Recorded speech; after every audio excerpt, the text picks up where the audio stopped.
All right, so let's get into it maybe.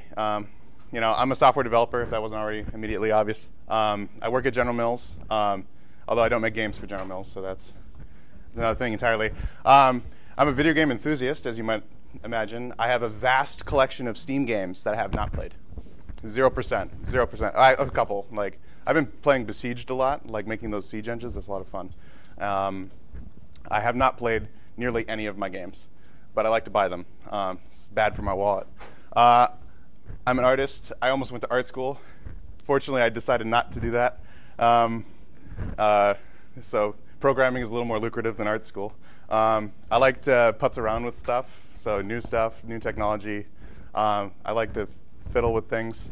I also maintain an open source game library called Excalibur.js.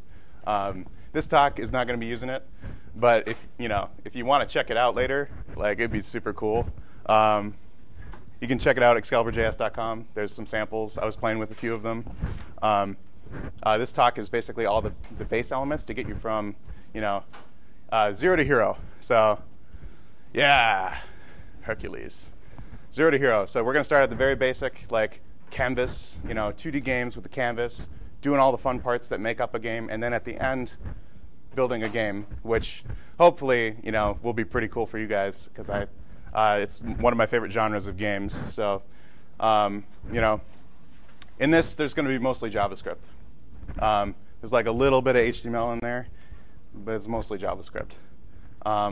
So let's get right into it. Probably the most important element that we're going to be working with when we're making 2D games in the browser is the canvas element. And the canvas element's a little tricky because it has 2 widths and 2 heights. Let me explain what I mean by that. It has a CSS width and height, which is how it's styled in relation to other DOM elements. And then it has an attribute width and height, which describes its resolution inside. And it's super confusing because if you omit like the CSS ones, it'll just naturally flow to the attribute width and height, and you don't realize it. So if you're positioning a game, you might run into some, like if you're styling it somewhere, you might run into some weirdness if you're not aware that there's actually 2 ways to set the width and the height. The attribute width and height is the resolution. So we have 700 pixels by 400 to work with. So, I mean, this can be an example of that. So we have Mr. Fantastic. He likes to stretch. At the top, we have 100 pixels by 100 pixels resolution canvas, and we're styling it 100 by 100, so we're nice and square. Nothing's out of the ordinary. And the same image, we still have that same resolution, but we're styling it, we're stretching it. So you can kind of see like where you'd be drawing something and you'd be like, why is it not square? I gave it 100 by 100, and I got this Mr. Fantastic thing going on. And that might be why. Just something to get out of the way right away before you dive into it, just so that you're aware, because it's definitely caused me some problems. All right, so this is all about the code, really. So I'm going to try to live code in front of you. So let's get to it. Let's draw something. So to work with the canvas, we first got to get one.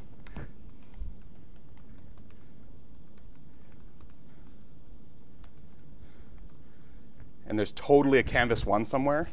I just want you to know that. I like vanilla. You could use the jQuery to get at it. I like vanilla.js, even though I'm making a library, so like ignore that contradiction. So first we get the canvas element, but we can't really do anything with it because it's just an HTML element. To draw to it, we need to get the drawing context, which you get with the aptly named get context, which is fun. You pass it a flag. So in our case, we're going to be working with a 2D canvas. So you pass it a 2D flag. It has to be lowercase. If you use uppercase, it's not going to work, and you'll be sad. You can also pass it WebGL. And get a 3D drawing canvas, which I'm sure we'll hear more about in the next session. We won't be talking about WebGL today. Boom. So now that we have a context, we can draw to it. And the first thing I think anyone should draw is a rectangle. We can do that with the drawRect method, very aptly named drawRect method. And you give it an x and y and a width and a height. Awesome. Now you might be asking, well, that's cool. I also want some colors in my rectangles. I know. there is a property off of the context called fill style that allows you to set things. And any like valid CSS like color is good here. Fortunately, we have red. You know, that one's an easy one to remember. Also, to keep in mind, the Canvas API, the drawing API is stateful, so you have to set the color and then draw something, and then your brush will be that color. The canvas is really just like, think of it as like painting. So I'm going to paint pixels onto a canvas. You don't have to be worried about something like in the DOM, where if you put a rectangle somewhere and then you put another rectangle somewhere of leaking DOM nodes. It's just straight up you're painting pixels, and then that's what it is now. So it's like if you stroked a brush over a canvas. So let's run this code. And hopefully there's like a oh, man. There's not a rectangle. That is too sad. I'm going to have to go to my cheat sheet now. Context, draw rect, fill style. Oh, man. See, this is why you don't live code. Oh, you know why? It's not draw rect. Excuse me. Whew. That was almost too tough to bear. Sweet. First demo, red rectangle, complete. Awesome. I know. Applause. Thank you.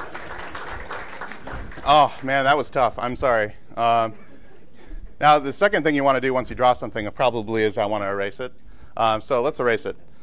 So, you know, erasing is pretty easy. It's just the same thing. You know, you pick your background color. In my case, it's black right now. And then you just draw a rectangle on top of everything, like you would, if you're Bob Ross and you don't like your painting, you just hit it with black, you know.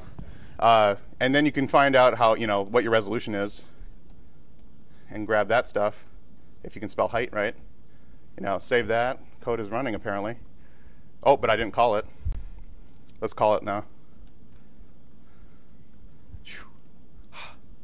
Oh, a black screen. That's awesome. That's the most awesome demo you've ever seen. Cool. So now that we have rectangles, we might want to draw circles, because that's the next logical progression in shapes. It's 1, 2, 3 rectangle, circle. The other ones. So this time I want a blue circle, because blue circles are great, I guess. And the way you do circles is with the path API. You draw an arc, and that arc is a path. So you have to do this goofy syntax. So begin path to start your path, and then context. It's not end path, which you'd think. It's close path. So it's just begin and close, because those are words that are duals of each other. It makes perfect sense. So we use the arc method to draw an arc. An arc takes a few arguments, as you might guess. It takes a center of the circle. So let's pick like 400, 400. It takes a radius. So like a reasonable radius might be 50. It takes a starting angle. So we're going to start at 0, and we're going to go to 2 pi. Fortunately, JavaScript has a pi. And then optionally, you can specify anti-clockwise. That is in the spec, anti-clockwise. So that's awesome. So we have an arc, but we haven't really drawn anything yet. In order to draw something, you have to fill. So we've drawn a path. We have to fill that path. So it's kind of like if you ever worked in Illustrator, you got to draw like a circle, and then you fill it. It's kind of like that. And hopefully something is there. Oh, cool. Blue circle. Blue on black is really hard to see, now that I think about it. That's cool. Another thing you might want to do is put a border around it. And there is another type of style called stroke style. So we want a white border around our stuff. And we can go ahead and do that with the aptly named stroke. Not like I'm having one right now, but I might be later. It's high stress. So there's a really thin white border that that's imperceptible to the people back there. But you can make it wider with, I think it's line width. But I didn't study hard enough last night, so I'm not going to demo that. But you can make the stroke wider. And you can also pick like different end caps. So you can have square caps on a path. You can have the rounded caps, and then you can have like the weird join thing if you have like a hemicircle or something. Cool. So square, circle, text, right? I know you guys were thinking that too. The next one I want to show you is fill text, which kind of breaks from the norm of that x, y. I want to specify a coordinate. And you start with the text that you want, which is awesome, in my opinion. I don't know about you guys. Let's clear that other stuff up there. Make that more visible. 300 is probably good. Cool. Let's fill some text. Oh. It would also help if I made it a color. And now I know you guys are thinking, what color is he going to pick? Lime. Lime is the best color because it is the color of the matrix. The really tiny matrix. That is why it's the best color. I know you guys all have your consoles set to lime, right? No? Okay, I'm sorry. Yeah. So that's one of the downsides of the Canvas API. Is it's kind of a holdover from OpenGL where it's all stateful. So you have to set state and then do something, and then set state again and do something else. So it makes it kind of frustrating. Ideally, we'd just pass like a color to the draw function, and that would happen. But that's not the way. That's not the world we live in, unfortunately. So we're like, that's cool. That's some really tiny text, though. I'd like it to be a little bigger. So I'm going to introduce you to something called an affine transformation. And there's two magical functions in affine transformations. They're called save and restore. They are very magical. And now I'm going to define affine transformation for you, which is a tongue twister. Try saying that 5 times fast. It's basically fancy graphic speak for I want to scale something, I want to move it around, I want to rotate it. It'd be a lot easier to say that, but that's not what we say. So you know what? I'm going to go ahead and scale this guy.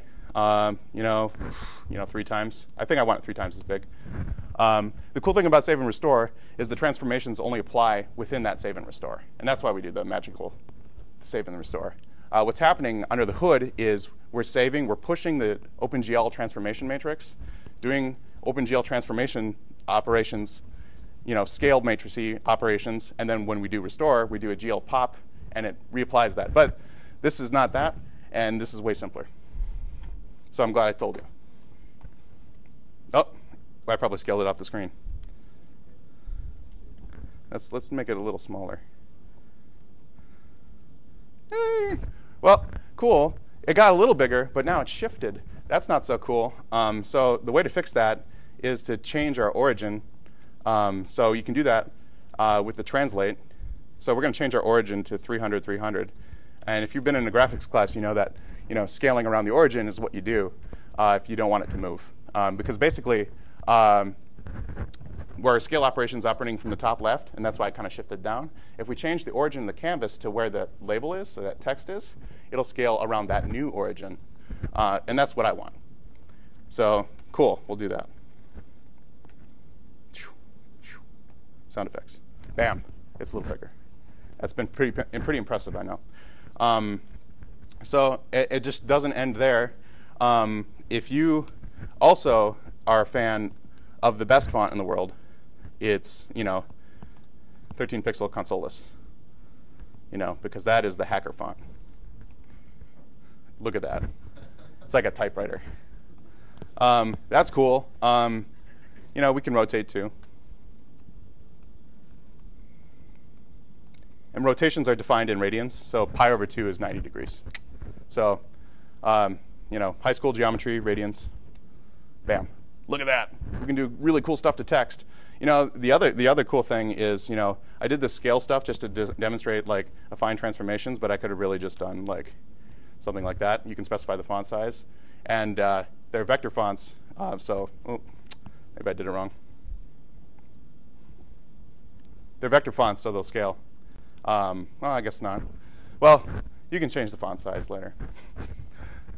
I'm not sure why that's not working. But, all right, that's pretty fun. So we got squares, circles, text. Now we want images. So images are pretty easy. You just make an image. You set its source. So I have a super secret image. You totally don't know what that is. And then you can call context draw image I think it's draw image. It's either draw or fill. It might be draw image. If it doesn't work, we know why. It's this guy. So draw image or fill image, whichever one it actually is, takes a series of parameters, quite a long list. It takes the image, it takes the source coordinates that you want, so the source, x and y. So in my case, I want 0, 0, and I want 500, 500 for reasons. And then destination coordinates. So I want to stick that in 300, 300, and I want it to be, you know, 50 or 40. Well, that's what I typed. I typed 40, so it's going to be that. So basically, it allows you to take chunks out of source images and put them other places. So this might indicate that you could do spriting. So you might have a big image with a bunch of little resources in it, and you can take little pieces out of that source image and put them different places. So that could be cool. I mean, maybe. Oh, look at that. He's super tiny. It's really impressive. So let's make it a little bigger so that's like super impressive. So you guys are like really impressed. Look at that. That is nightmare fuel. Awesome. Cool beans. All right. Now, moving on. So that's some drawing stuff, and that was pretty fun. Just drawing stuff to the canvas. But it's really fun in a game if stuff moves around. So that's the next thing that we want to do, is make stuff move around. And to do that, basically what you do is over time, you update positions of assets in your game, and then you redraw them, creating the illusion of animation. A good way to do this is with the new, newish, I say new, but it's been like 3 years or so, request animation frame. And here's a little polyfill. Polyfill just collapses anything that's, coalesces anything that's there. And if it's not there, then we fall back to set interval. The old way of doing things repeatedly, you know, in a fun way. I would recommend to use request animation frame because it synchronizes with your browser's draw loop. So that means you're just getting called when you need to. And it also means on mobile, if the phone is like, you know what, I'm working way too hard, I'm going to call you less. So it's good for your mobile users if you use request animation frame instead of set interval. Set interval, what can happen is it guarantees that it's going to call you. Well, it doesn't guarantee it's going to call you. It's going to call you on that interval plus or minus some time. But it doesn't guarantee that your callback finished. So your callbacks can back up into each other and cause some sadness. So that's my spiel on request animation frame and why you should use it. And now there's some pre-cooked code here because, you know, typing in front of you is, you know, terrifying. So I've got some stuff here already, but also some stuff for me to do, which is terrifying. So the gist of this is basically I like to work in like velocities and positions in X and Y. So we're going to make an object move across the screen. It's got a position at 10 somewhere, whatever 10 means for us. It's got a velocity of 1. No units associated with that. We'll get to that later. And then we got this funky little thing right here. And this is what's known in game programming as a main loop. It's an infinite loop that runs and runs, updates your game and draws your game, updates your game and draws your game. That's the idea here. And specifically, what happens is we call our main loop for the first time in this program. Immediately, it reschedules itself. So if you want to break out of that, you just say running is false, and then it won't reschedule itself. Pretty awesome. In set interval, you grab the ID off of the call to set interval, and then you have to cancel that. All right, so I have a to-do in here to do. So basically, over time, all we want to do is update the position, erase the canvas from what it was before, and redraw it, creating the illusion of animation. So all we have to do that is update our position by our velocity. So we have a dx and a dy. I mean, I know dy is 0, but for like completeness, I'm going to do both. And then you can do something like this. Changes in velocity over time are acceleration. So you can say, well, I'm not going to accelerate in the x direction, but I will in the y direction. So it'll look like I'm falling. So cool. Like, hopefully that works. Maybe. Oh, sweet. So things are moving. It's like a red square falling to positive infinity. It's awesome. It's a game, maybe. Not quite yet. So that might give you an idea of how movement is done. One other thing that you want to consider in movement is timing is everything in movement. So imagine you have a phone that's like wicked slow. It obviously can't, if it ran that update loop, it would actually move less far because it's doing fewer updates. But if you had like a device that's super awesome and it can chug away, it'll move faster. Actually, fun fact, like old consoles, this is how they worked because developers could count on the speed of the processor. That's how they like fiddled with the numbers until it looked right. So they didn't actually do like distance calculations. They just said, yeah. So we want to do timing calculations because we have no guarantee about the speed of our clients. So a quick way to calculate SPS is with a chemistry trick called stoichiometry, which is a way of changing units. So say we measure the time for an update to happen was, it took 16 milliseconds, which is a contrived number that I picked. To change that, we just do some stoichiometry right there to convert the units. So we're converting milliseconds to seconds. So it took 0.0166 seconds for that frame. And then we have the units that we want, FPS. It's just on the wrong side. Then we take the inverse, and hey, 60 frames per second. Awesome. Stoichiometry. Who thought that would be useful? Not us. Cool. So more pre-baked code. So I did a little helping out. I wrote a clear function. I wrote a thing to like actually draw the FPS to the screen, and I left some things out. So the first thing that we want to make note of is I use set interval. I can do this, but you can't. Now, this is just so that I can illustrate the timing. So if I use set interval of 16 milliseconds, I should see roughly 60 frames per second. So let's do some timing code, because this is like the best thing ever. Date.now. Bar now equals date.now. Let's see how quickly I can do this. Bar elapsed is now minus last time. Last time is now. So that was very entertaining. So basically now what will happen is this will time what happens in this code. So how long that's taking. So we want to do clear. We want to clear a frame. Actually, I want to update first. With the elapsed. Clear, draw FPS. So I'm going to calculate our FPS now, which is it's really easy to actually do. It's just you convert it to seconds. Elapsed time is in milliseconds. Divided by 1,000 to get the seconds. Take the inverse. It was that equation we saw just a slide ago. So that'll draw our FPS. That'll update our scene. Our update right now doesn't do anything, but that's why I wanted to show you time-based movement. I like to think of velocities in pixels per second. So if you just convert these to seconds,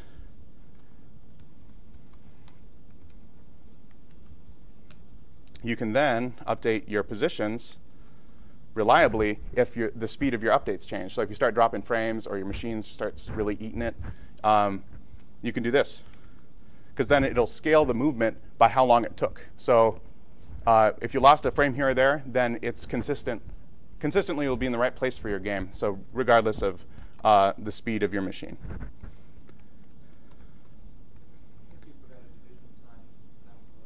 Did I? Oh, yeah. I did that earlier today when I was practicing. Well, I mean, not practicing. Yeah. Cool. So we should maybe see something neat. Oh, sweet. I guarantee you that's like, what did I say that was? I didn't look. 20 pixels per second. Now, you want to count them? You could, but you don't have to. But you can see right now, my machine's like, its set interval is not very consistent. You can see it like jumping between like 16 and like 60. So that might also encourage you to not use set interval. But the math checks out, which is pretty neat. Awesome. So movement. So that's like all the real core things to get things drawing and moving on a canvas. That's really all you need to know. You can just leave now. But what I will tell you is there's some data structures that are useful when building a game. And that's this guy right here. I build for like every game I do, is I build this little guy is a game. Basically, it has an update. It has a draw. The update updates all of the things in the game. So movement, position, collisions, different logic. I'm checking key presses. I'm doing all sorts of cool stuff in the update. And the draw draws the game.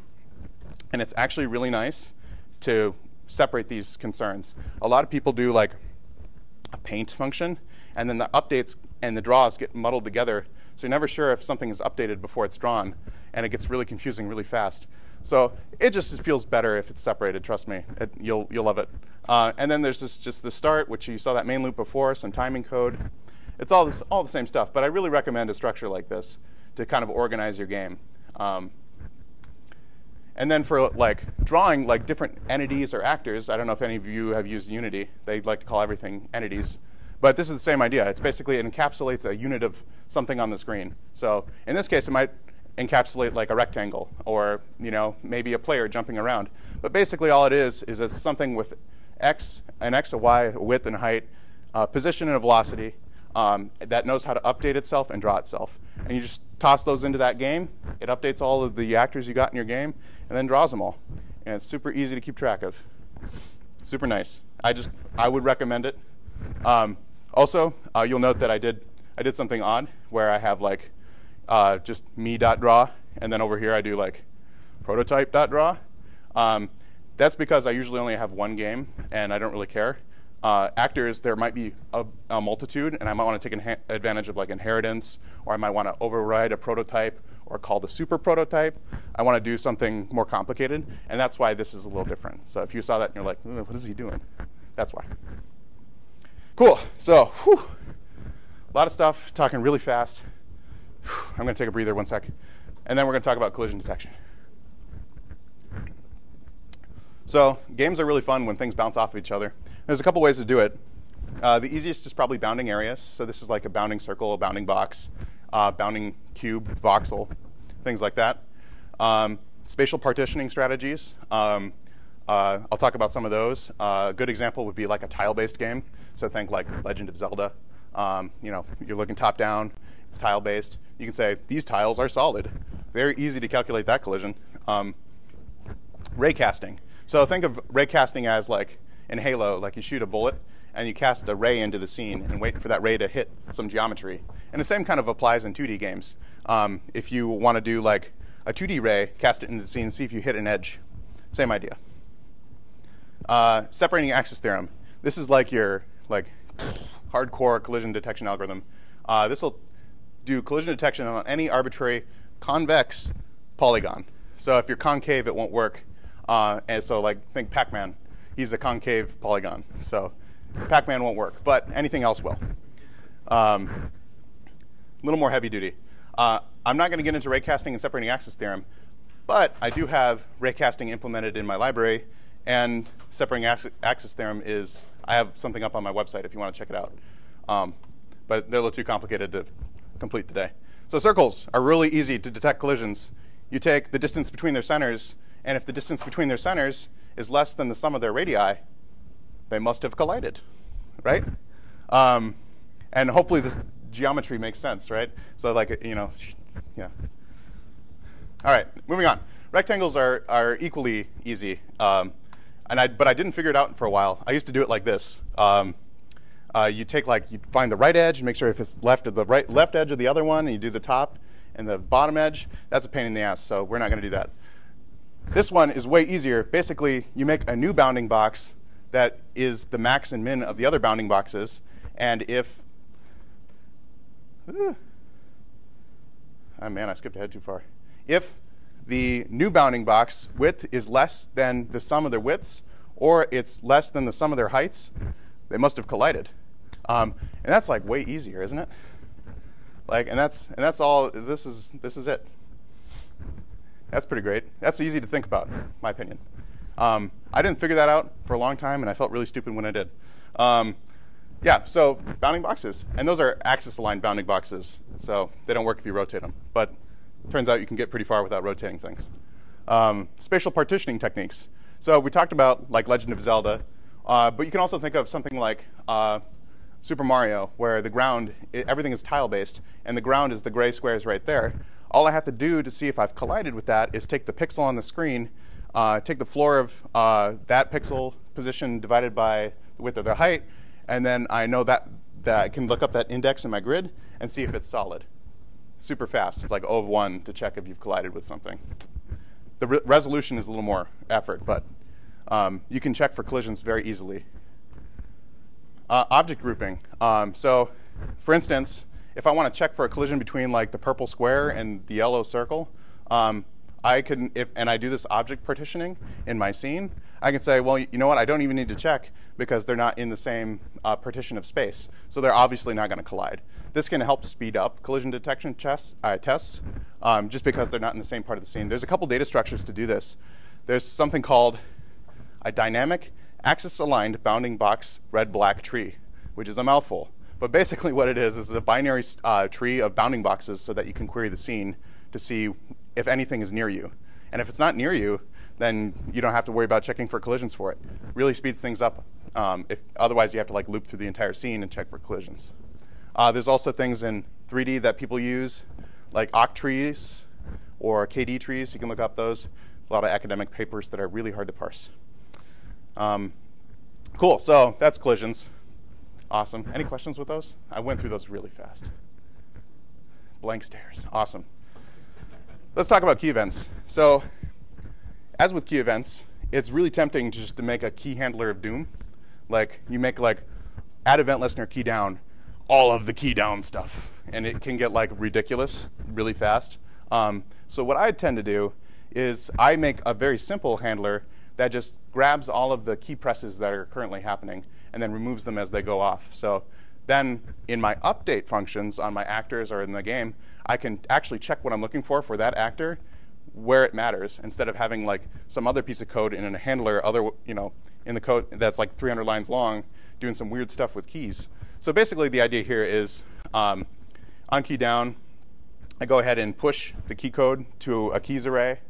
And that way I know which keys are being pressed. And then I also push it to a key down array. And then on key up, I remove the key that's pressed from the key array. Basically, if you check the keys array, you know which keys are currently depressed. And then if you clear the key down array every update, you know which keys were recently just pushed down. So it's a way to get that, emulate that behavior. And then you can just check those things in your update loops. So that's pretty cool. I don't know. So maybe something motivating with that is like secret codes or like cheat codes or whatever. This is the KONAMI code. Those are all just the ASCII numbers for the KONAMI code. And it's going to do something, if you can guess. So let's do something. Oop. So up, down, left, right, B, A, maybe? Nope. Did I get it wrong? Who knows the KONAMI code here?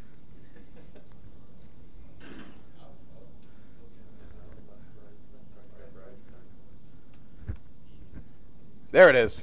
Thank you. I forgot the KONAMI code. So now there's Snake. This almost wound up in a production website with the KONAMI code. Fortunately, I like my job. So I didn't do it. So don't go looking for it.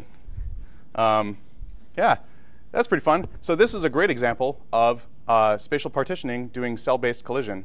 So because this game is actually just all cells, I can tell if I'm off the edge, and then I died, off the edge really easily because I'm outside of my grid. I can just get the point that I'm at on the screen, divide by the cell width, and I can look up the index of the thing that I want. So I can do that for food. I can do that for the edges. So that's a good example of spatial partitioning techniques in action. Also, I suck at Snake. Oh, my God. OK, we're done. OK, cool. So we've gone through like a lot of topics really fast. The next topic that I want to talk about is audio. Because if you don't have audio in your game, you're just like one of those avant-garde like silent game types. And that's not me.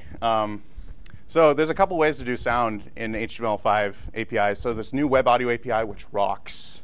It is so awesome. Then there's the HTML5 audio API, which is like, eh. And it's basically meant for playing like podcasts and like stuff like that. It wasn't meant to do the type of music or sound that a game would do. And then there's a couple fallbacks, for those browsers that are lesser. Sound Manager 2 uses a Flash fallback. So it embeds like a SWIF in its source, and then it uses Flash to play it, which in Chrome is now it's gonna go away very soon, so that might not work anymore. But it might work for your older browsers or anything that you need to play that's ancient. There's also JPlayer and Media Element, which are pretty good too.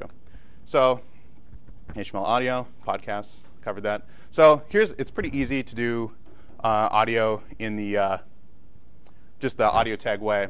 So you just new up a new audio. You can do document.createElement audio, and you'll make an in-memory audio tag. You set its source. You set its volume. That's about all you can do. And then here I have a button that, peering behind the curtain here. Oh, you could kind of hear it. Maybe. You guys can hear it? So I'm going to demonstrate the downside of the HTML audio API. Notice how there's only one thing playing at a time. It doesn't do multi-track.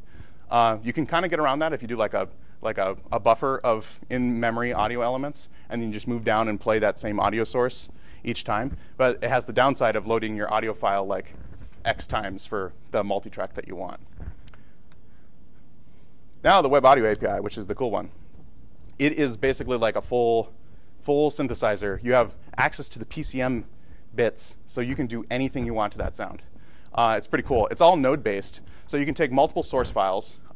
These are like raw audio files, like your MP3s, your waves, whatever. You can have multiple ones of them, and then you basically connect them to different nodes. A gain node is audio engineer for increased volume, please.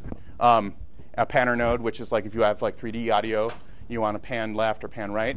And then you connect those nodes up to the destination. The destination node is synonymous for speaker. So out. So let me show you how to do that. So it's a little different. It relies on XHR to get it done. And there's this new response type to get the bits, and that's array buffer. So basically, all that you need to do is make an XHR for your sound. In this case, I'm just going to do a get request for my sound. I want an array buffer. And then on load, what I need to do is, now that I have these raw bits, they might be MP3 bits, they might be wave bits, they might be OGG bits, I need to decode them. And there's this really awesome audio context, which I think is still prefixed in most browsers. I'll have to double check that. But it can decode audio. So you basically grab those raw bits, decode those, and get your decoded data back. And this is just PCM data. So you could actually you could mess with it if you wanted.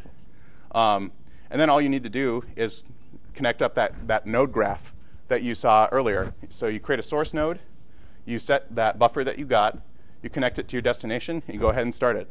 You can do start with a number, and that's just telling it, I want to start it X milliseconds in the future. In my case, I want to start it right now. But you could say, all right, start this sound 10 seconds in the future or something like that. So we can go ahead and do that. XHR happened. Cool, sound played. And multi-track. So that's awesome stuff. If you're interested in this stuff and doing more audio engineering, there's a great talk from Google I/O, from 3 years ago. It's called Turning the Web Up to 11. I highly recommend it. He does crazy. He makes a vocoder in the Web Audio API, and it's nuts. So if you're an audio person, you'll really enjoy that. So cool. More advanced topic in animation.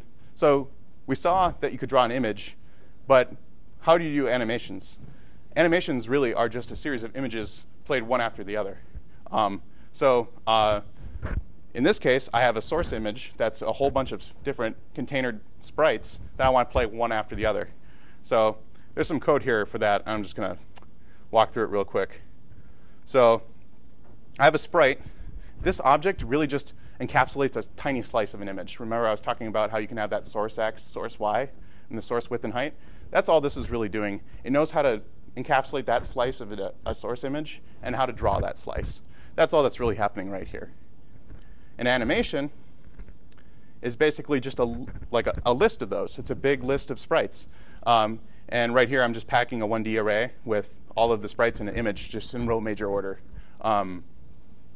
Basically, I just go left to right and down and just slice them all up based on the image I have, the columns, the rows, the width and height. Awesome. I have a tick function here, which all it does is increments the index by 1 and mods it by the length. So you basically wrap around and you loop. And that's what happens here in the draw. Super cool. And then I have a set interval because I didn't want to put timing code in the animation. So set interval makes the code simpler. But if you wanted timing code to time your animations, you'd have to count the seconds that have elapsed since the last frame and then decide when to flip your frame. That would be the only difference you make. Ooh, that's awful. Maybe if I refresh the screen. and then click it. There we go. Cool. So basically all that is just over time switching the frame that I'm showing, and between those switches I just erase it. So really cool that it's that simple to make animations. And go ahead and steal this from me. This is like, it's just so cool though. It's just so cool. I don't know about you guys.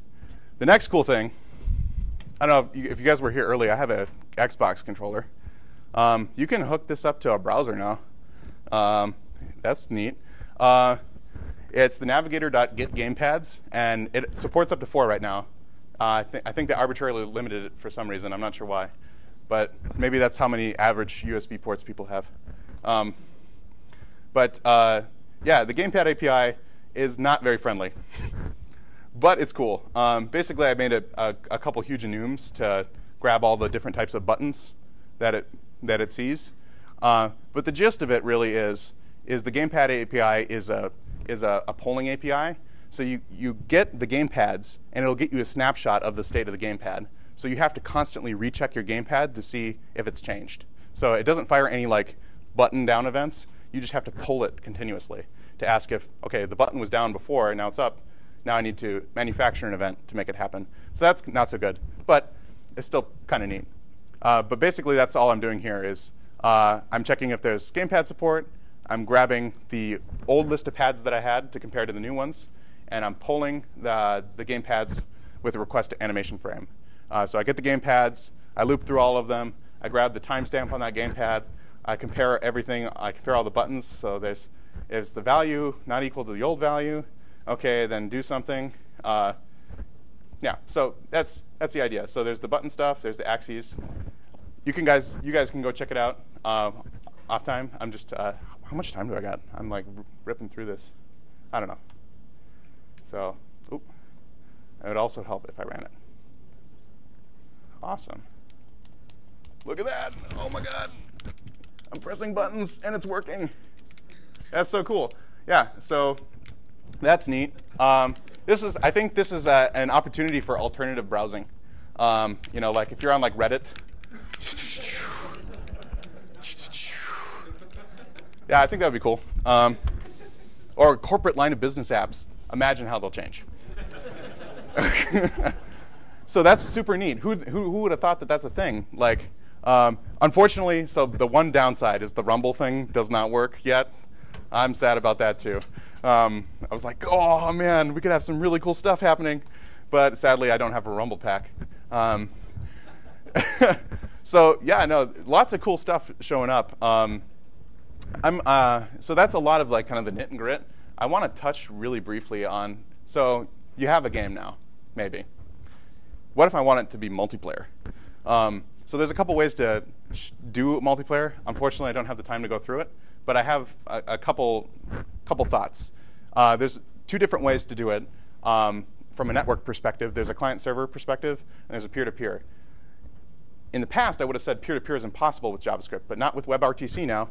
You can totally do peer-to-peer with WebRTC. You just need like a server out there to tell you what your peers are, and then you connect.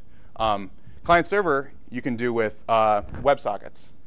So you have a web server sitting out there accepting WebSocket connections from your pages, and you just keep authoritative state on that server and issue commands back and forth to all the players. Oh, hey, authoritative state. Keep authoritative state on the server. Don't let your clients determine the state of the game. Trust me, that's like a recipe for cheating. Also, for like doing multiplayer stuff, you want to craft your message sizes to be very small. Because on WebSockets, you'll start to topple if your messages start to push past the packet size that you're running at, and things will be bad. You want to try to minimize chattiness so that you get good throughput. I recommend doing command-style messages. So like move up. That's an example of a command, not move +5. Because move +5 is easy to forge. Move up, the server knows what that means. They can't influence how quickly or fast you move. Command-style messages, mega good. Bots, people are going to bot your stuff. Just give up. I've tried everything. You can try statistics. You can try IP banning. It doesn't work. It's just you know, make sure they don't break the game. Just give up. So that's the story with bots. Just don't even try. It's wasted effort. WebSockets, Socket.io, SignalR.net. So if you are on the Node side of the house, Socket.io is a really useful WebSocket library. It does graceful fallback to other technologies to do that real-time communication. So it'll try WebSockets, then it'll fall back to, I think, Forever Frames, which is just a never-ending iframe. And I think it does this weird like never-ending GIF thing. Then it does like, well, I think it does AJAX before that. That's less magical. Long polling, where it just AJAXes to the server once in a while. Same thing with SignalR.net. So if you're on the .NET side of the house, SignalR.net is awesome. It is fantastic. I love it. I actually use it at work for other things other than games. But it's fantastic for real-time web communication. I really recommend it. So I have an example if people want to play. ErikOnarheim.com:8080. I am the destroyer.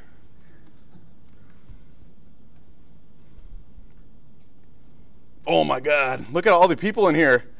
That's so cool. This is just a node server running Socket.io, and it's all on GitHub. You can go download it.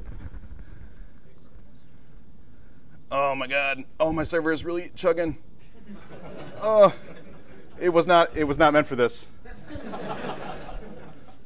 Awesome.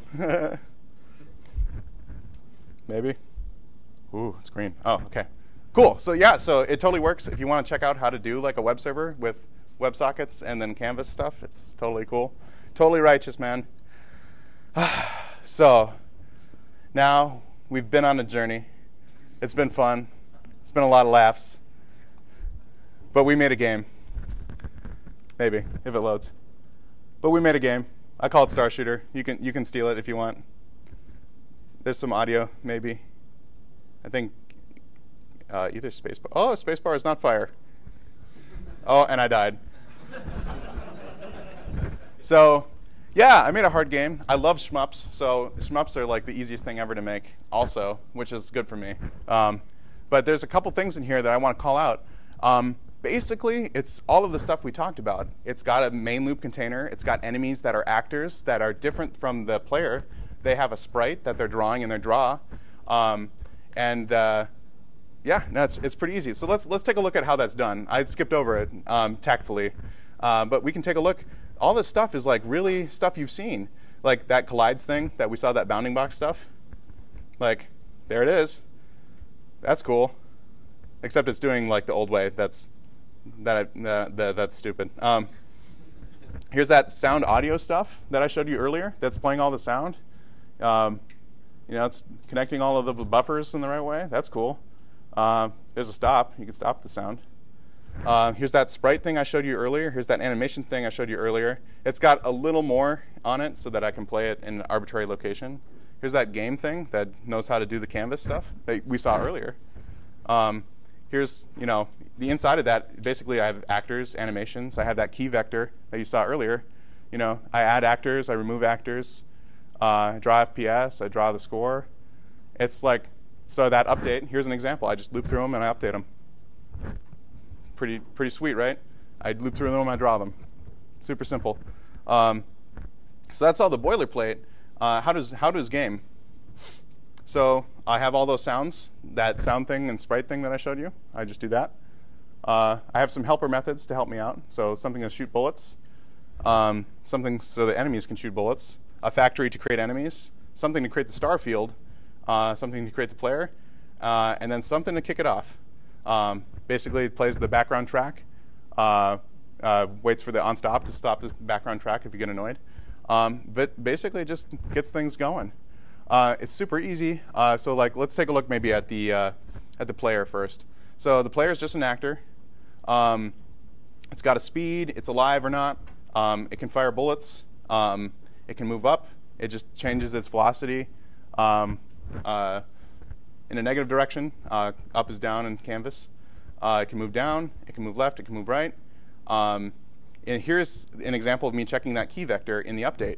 So this is all that actor-specific checking. Otherwise, I'd have to put that in a huge handler, which is not what we want. But basically, I check if the key vector has the key I'm looking for. This is just WASD. I didn't comment it very well. WASD, not spacebar for fire. I check for collisions. So I'm checking the edges of the screen. So if the actor is less than 0, no, you can't go that way. If you're greater than the right edge or the bottom edge of the screen, you can't go that way either. Basically, I reset the actor's position back to 0, or I set his position back to the edge of the screen. Pretty simple stuff. Then I check to see if he's got, if he hit a bullet. So I loop through all of the enemies and check if he collides. If he does, I remove him. I play an explosion, which we didn't get to see, unfortunately, because I whiffed the spacebar. And I play a you lose and the all your base thing. Same thing with the bullets. So super simple stuff. And if, sprite fields, by the way, are super easy. Or star fields are super easy to make. You just put things on the screen and set a random left velocity, and then when they get to the edge of the screen, you move them to the right. Who knew? Star Wars. So I think things are still happening in the background. I can still hear audio. I'm just going to refresh that to stop it. Neat. So you can pull that down. So there's a few game engines that can help you if you don't want to do vanilla Canvas stuff. I'm going to plug my game engine again, Excalibur.js, excaliburjs.com. Unfortunately, the most popular one is probably phaser.io. I would like mine to be more popular, but it's actually really good. They have really good documentation. They have really solid examples. I really recommend checking out phaser.io. There's a huge community around it. Impact.js was popular. I think it's still pretty popular, but it's a $100 seat license. So yeah. Pixie.js, which is what Phaser.io is built on top of, but it's basically just a nice way to work with WebGL. And Babylon.js, which is another way to do 3D stuff in the canvas. And there's so many more. Like I listed 5 here, but there's like 1,000 game frameworks out there. But my presentation. So we're at the end. My presentation is up in my GitHub. It'll be up on the Midwest.js stuff. There's a few libraries that I mentioned. Sound Manager 2 for fallback audio. Those game libraries before. This presentation was built with Reveal.js. All the code windows you saw is Ace Code Editor. So I just built a script hoister to hoist it in and run it. So that's how all that happened. There's some books. Core HTML5 Canvas by David Geary. Super good book. It's very clear, very concise, very well written in my opinion. I love it to death. If you want to learn more about Canvas, it's definitely a place to go, I think. It's worth a buy. Secrets of a JavaScript Ninja from John Reseg, really good. If you're interested in JavaScript from a language perspective, The Good Parts is always good. I think most of you have read that. Turning up the web to 11.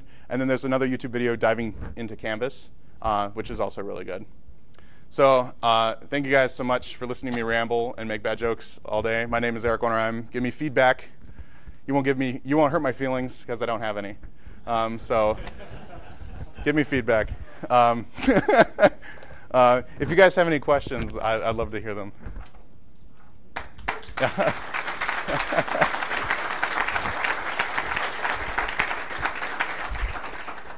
Yeah, sup? So in your clear function that you were clearing the canvas with, I saw you were just drawing a black rectangle versus clearing the canvas. Yeah, so the question was, in my clear function, I was repainting over the entire canvas instead of calling the clear rect method, which is available on the Canvas API. Believe it or not, I did some profiling, and actually drawing over the top of things was faster than calling clear rect on top of everything. So that's why I do it, but it might have changed. That story might have changed. I believe it. Yeah, it's nonsensical, I agree. Yeah, any other questions?